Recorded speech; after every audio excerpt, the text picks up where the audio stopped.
Field studies and diary studies are two exploratory research methods that allow us to collect information about a user and their context of use. This is why we refer to both methods as context methods. So, when should you use each? First, it's important to understand what they are. In a field study, we observe the user in their own location as they work on their own activities uninterrupted.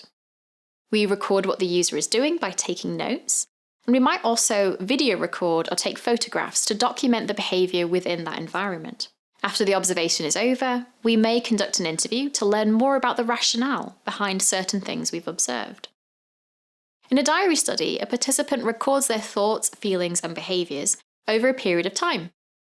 The researcher may prepare some prompts for the participant to answer at intervals throughout the diary study, or communicate with the participant during the study by asking follow-up questions. In some diary studies, participants might video record themselves or provide photographs or screenshots alongside any text-based responses. Although both methods give you a view of the user's context of use, there are distinct differences in what kind of data we're collecting and the limitations of that data. In a field study, we collect predominantly behavioural data. Because we are present in the user's environment, we can collect information about the user's behaviour and their environment very easily and accurately. In a diary study, participants self-report their behaviour. Self-reported behaviour may be less accurate or incomplete compared to observed behaviour. Additionally, it's harder to gather lots of information about the user's environment by using a diary study. In diary studies, we collect attitudinal data.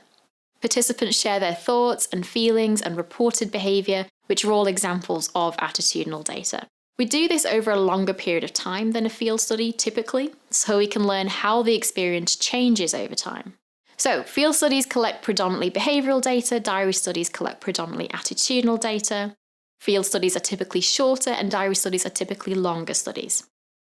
In addition to the types of data that we collect from both these methods, the limitations of these research methods are also different. When we observe people, they may do things differently because they're conscious of us observing them.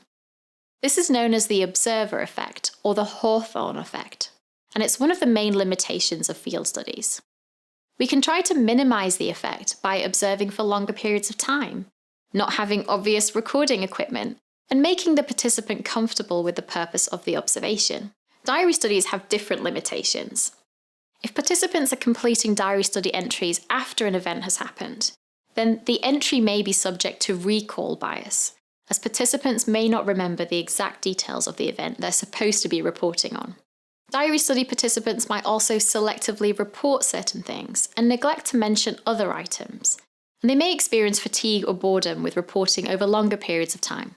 We can minimize these effects by asking people to report entries as events happen, and we might also create cut-off points where entries must be reported by in order to receive payment. We can also make sure to check in with participants regularly and provide regular incentives for submitting entries. So now we've covered these differences, how do we choose which method to use?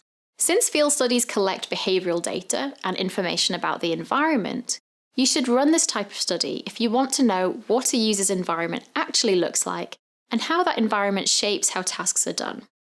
Since diary studies can run over longer periods of time and allow participants to share their thoughts and feelings, you should conduct a diary study when you want to know what users are doing and thinking over time and how the user experience changes over time.